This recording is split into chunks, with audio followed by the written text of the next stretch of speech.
Mi nombre es Marlo King y estaba en medio de la presentación de una implementación de seguridad de alto riesgo cuando mi teléfono no paraba de vibrar. La pantalla detrás de mí mostraba clústeres de implementación y protocolos de migración, pero mi concentración se fragmentó mientras la vibración se agudizaba, 3, 4, 5 alertas seguidas. Nunca me detengo a mitad de una sesión informativa, no cuando el equipo ejecutivo está observando, pero algo en mis entrañas se tensó. Denme solo un momento, dije saliendo de la sala de conferencias de cristal. En el pasillo, revisé mi teléfono. El primer mensaje era de mi madre: no estás invitada. Nora no te quiere allí. Parpadeé pensando que tal vez lo había leído mal. El siguiente llegó casi de inmediato: siente que has estado haciendo que la boda gire en torno a ti. Los padres de Caleb quieren un día sin dramas. Por favor, no lo hagas más difícil. Un tercero: esperamos que puedas entenderlo. ¿Entenderlo? Después de haber transferido más de $96,000. El depósito del lugar, el catering, el fotógrafo, las flores, los alquileres, todo pagado desde mi cuenta con la silenciosa y tonta esperanza de que tal vez esta vez, si me esforzaba lo suficiente, finalmente me dejarían pertenecer. Y ahora estaba siendo borrada, nítida y limpiamente, desinfectada del mismo día que yo había hecho posible. Mis dedos temblaban, pero me mantuve en pie. Le envié un mensaje de texto a mi mamá, una sola palabra: ¿por qué? Su burbuja de escritura parpadeó y luego desapareció. Volví a entrar en la sala, pasé a la siguiente diapositiva y terminé la presentación. Nadie notó el cambio, o tal vez sí, pero nadie preguntó. Esa noche volví a mirar esos mensajes. Mi mandíbula se apretó y por primera vez en mi vida, algo dentro de mí no se derrumbó. Se incendió. Al crecer, no teníamos roles asignados, simplemente nos deslizábamos en ellos. A Nora le tocaba brillar, a mí me tocaba arreglar las cosas. Cuando el calentador se estropeó durante una tormenta de nieve inesperada, fui yo quien encontró el manual, llamó a la línea de emergencia y esperó junto a la puerta del sótano con una linterna mientras mi madre caminaba en círculos. Yo tenía 11 años. Cuando papá olvidó pagar la factura de la luz otra vez, fui yo quien negoció la tarifa de reconexión y prometió que estaríamos al día el mes siguiente. Nora lloraba por un examen de matemáticas mientras yo esperaba en la línea. Es que tú siempre has sabido qué hacer, dijo mamá una vez, después de que desatasqué el triturador de basura con guantes de goma y un tutorial de YouTube. Nora, mientras tanto, todavía estaba tratando de encontrarse a sí misma. No parecía injusto en ese momento, no exactamente. Simplemente era, como la gravedad, invisible, constante. Para cuando estaba en la secundaria, Nora tenía una serie de cuasi accidentes, choques de coche que nunca eran su culpa, tarjetas de crédito al límite por emergencias, novios que la agotaban y la dejaban. Yo veía a mi mamá rondar sobre cada uno de ellos consolando, excusando, desviando la atención. Mientras tanto, yo solicité ayuda federal, trabajé a tiempo parcial en la biblioteca y llené cada uno de los formularios FAFSA por mi cuenta. Me sabía de memoria mi número de seguridad social antes de tener mi licencia de conducir. Cuando me gradué como la mejor de mi clase, nadie lloró, solo estaban aliviados de que no lo hubiera arruinado. Me fui de casa con 2 maletas y una promesa silenciosa: nunca más necesitaría nada de nadie. Fui a la universidad en Colorado con una beca completa, viví en un dormitorio de bloques de hormigón que olía a jabón industrial y aprendí a programar entre turnos en el centro de ayuda del campus. 4 años después, crucé el escenario summa cum laude con una oferta de trabajo ya esperándome, una firma de ciberseguridad de nivel medio, salario modesto, beneficios decentes. Dije que sí y me mudé a un apartamento tipo estudio con paredes delgadas y suelos de laminado que se despegaban. Empacaba mis comidas, reparaba mi propio grifo y me enseñé a dormir a pesar de las sirenas. No celebré, solo seguí avanzando. Años más tarde, cuando la startup a la que me uní fue adquirida, mis acciones se consolidaron de la noche a la mañana. Me desperté con un número en mi cuenta bancaria que nunca había imaginado ver. No compré un Tesla, no volé a Cabo. Me mudé a un apartamento de una habitación y reemplacéle mi colchón lleno de bultos. Eso fue todo. No hubo ningún anuncio, ninguna publicación en Instagram, solo espacio. Y entonces empezaron las llamadas. El coche de papá se averió de nuevo. A mamá le redujeron las horas en la farmacia. El contrato de arrendamiento de Nora se vino abajo después de que su compañera de piso se largara sin avisar. Ayudé cada vez en silencio, no porque me lo pidieran, sino porque había sido entrenada para ver la crisis antes de que ellos la nombraran. Pagué el resto de la tarjeta de crédito de mamá, fui CEO firmante del nuevo contrato de Nora, le envié a papá por Venmo lo suficiente para cubrir las reparaciones más 2 tanques de gasolina. Nadie me dio las gracias, pero tampoco lo cuestionaron, como si la ayuda de mi parte fuera una ley de la física, un punto fijo en el caos. Así que cuando Nora se comprometió, no dudé. Contesté el teléfono a las 11:53 de la noche con la voz rasposa por el sueño. Sonaba sin aliento. En un barco, dijo. Me lo propuso al atardecer. Me imaginé uno de esos tableros de Pinterest que solía mirar en la secundaria, champán, luces de hadas, el pelo revuelto por el viento. Ella no tenía que planearlo todo. Estoy muy feliz por ti, dije. Y lo decía en serio, de verdad. Dijo que quería algo pequeño, íntimo.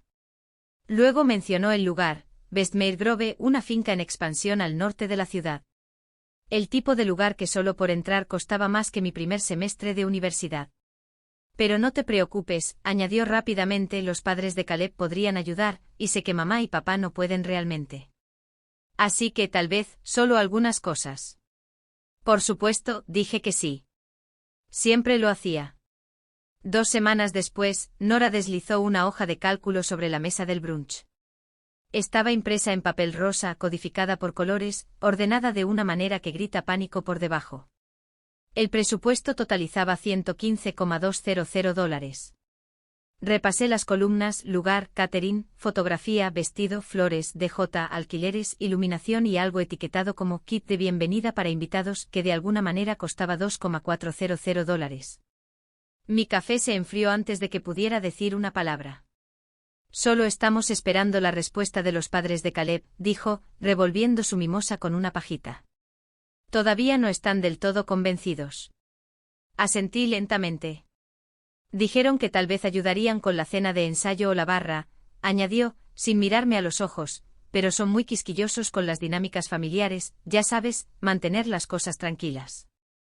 Me quedé mirando la línea que decía Griffin Lodge, $48,000. Conocía el lugar, había pasado por allí de camino a una conferencia de tecnología una vez. Exclusivo, privado, elegante. También requería un depósito no reembolsable del 40% por adelantado. Esa fecha límite estaba marcada en rojo. No tienes que hacerlo todo, dijo Nora. Solo lo que puedas.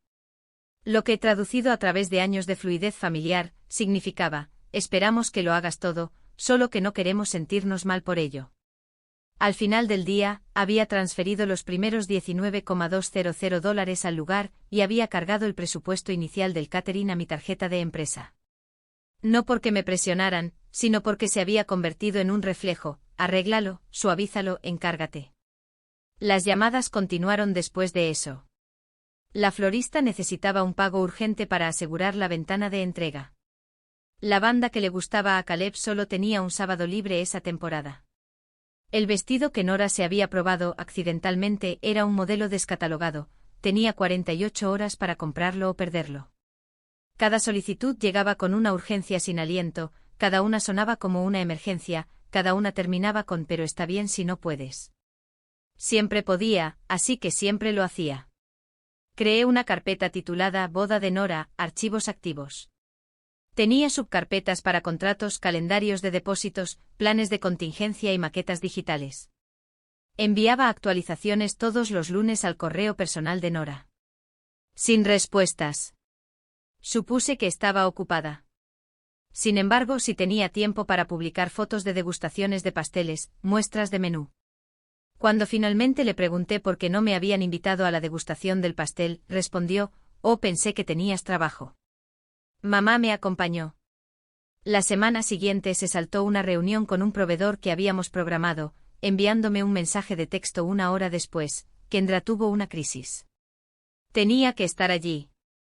¿Lo entiendes, verdad? Lo entendía. Siempre lo hacía. Pero empecé a sentirme como una proveedora más, incluida para la logística, no por la conexión. Luego llegó la tarde en que pasé por un hotel boutique cerca de su apartamento para dejar unos contratos firmados que ella había olvidado recoger. Pensé en tomar un café ya que estaba allí. El café del vestíbulo estaba casi vacío, solo unos pocos freelances y un par de mujeres cerca de la ventana, Nora y Kendra. Me quedé helada cuando oí mi nombre.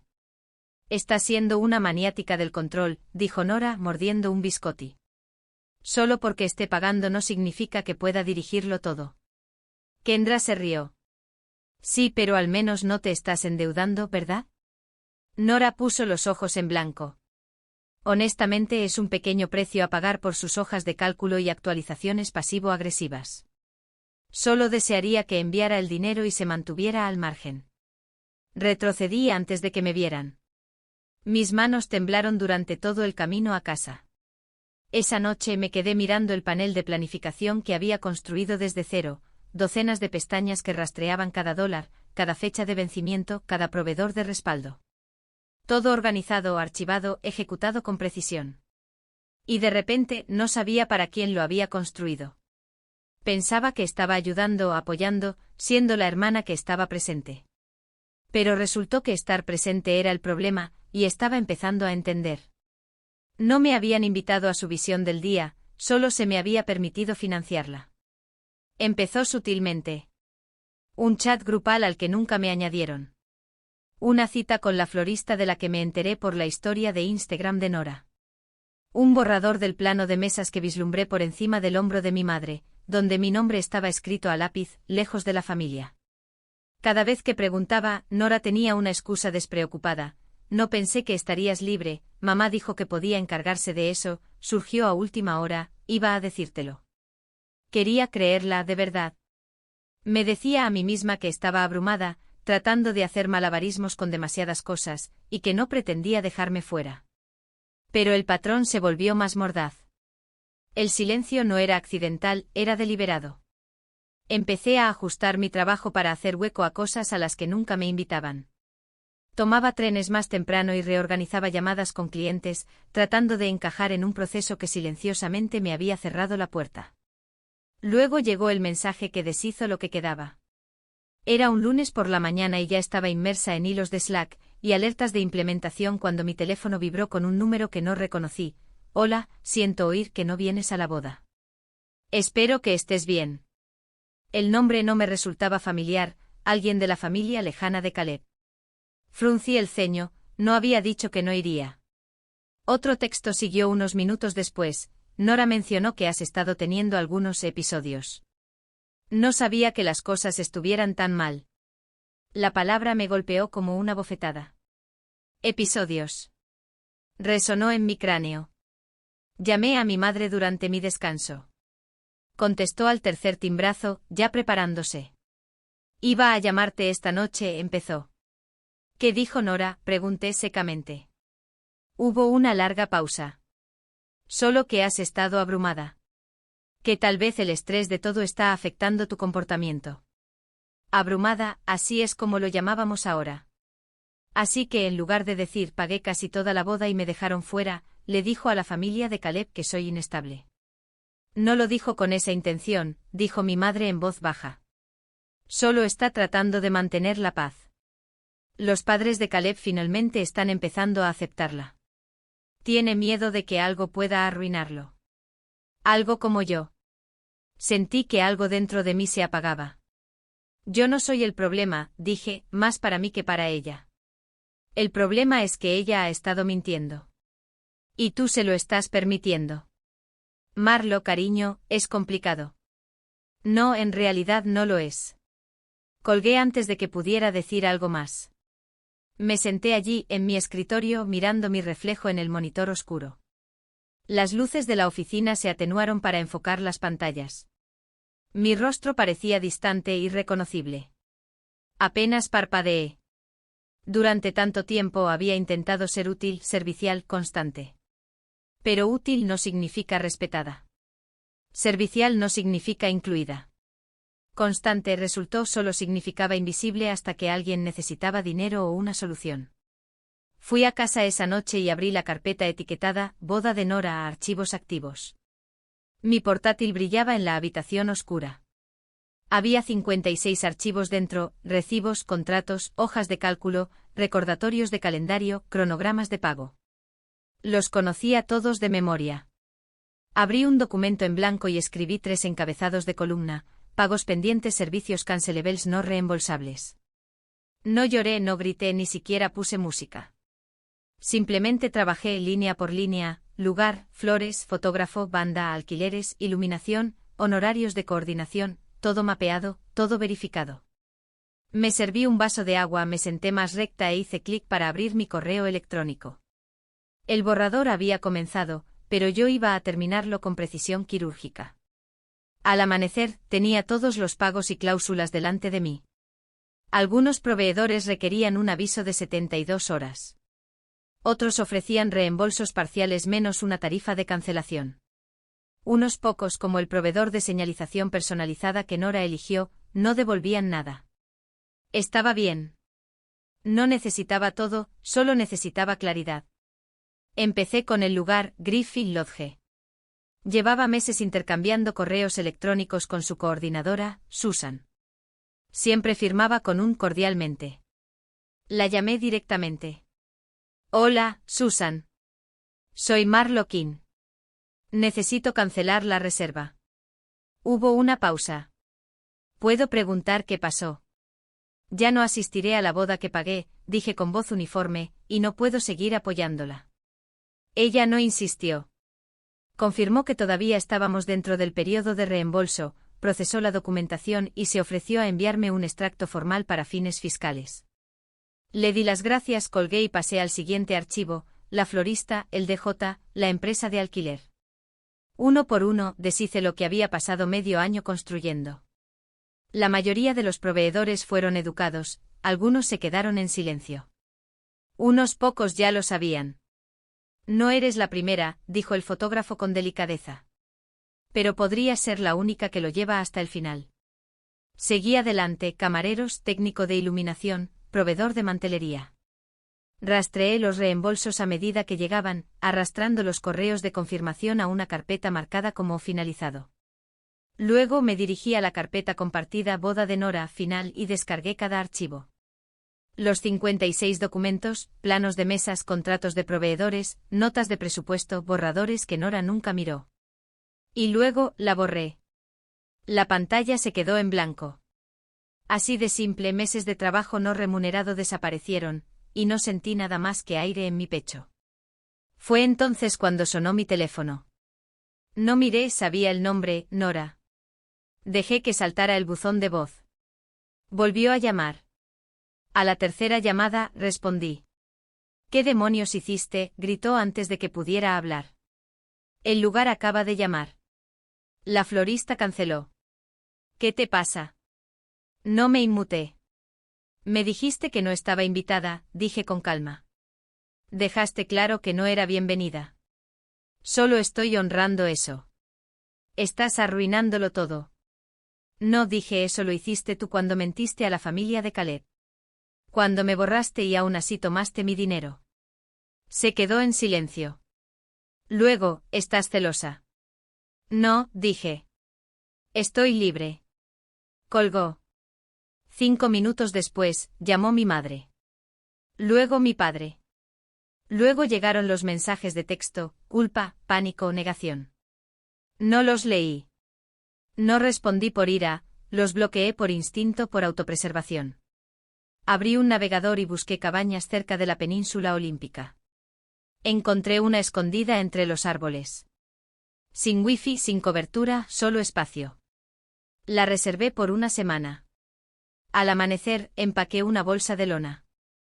Mi portátil se quedó en la mesa de la cocina. Mi teléfono permaneció apagado y conduje. Sin anuncios, sin confrontaciones. Para cuando se dieron cuenta de que me había ido, ya estaba en el ferry, con el viento cortante en mi cara, la costa disolviéndose detrás de mí. No había venganza en mi pecho, solo espacio. Y por primera vez entendí algo importante: el silencio puede ser una sentencia, pero también puede ser un comienzo. La cabaña estaba al borde de un bosque cerca de la península olímpica, pequeña, silenciosa, apenas sostenida. Una habitación, una estufa que hacía tic-tac al calentarse y un porche con vistas a helechos y niebla. No traje mi portátil, mi teléfono permaneció apagado. Por primera vez en años, no había nadie que me necesitara con urgencia. Caminaba cada mañana sin un destino. Los senderos olían a pino y a lluvia vieja. Llevaba un diario en blanco, sin líneas, sin indicaciones, solo páginas para las cosas que nunca había dicho. Escribí sobre el cumpleaños que Nora se perdió, la declaración de impuestos que hice por papá a sus espaldas, la Navidad que cubrí para todos mientras me decían que estaba demasiado centrada en el trabajo. Escribí hasta que me dolieron las manos. Luego rompí cada página en tiras y se las di al viento. No arregló nada, pero hizo espacio. Cuando regresé a la ciudad, reservé una sesión de terapia. La doctora King no pidió una cronología. Hizo una pregunta: ¿quién eres cuando no estás arreglando cosas? Y no tuve respuesta.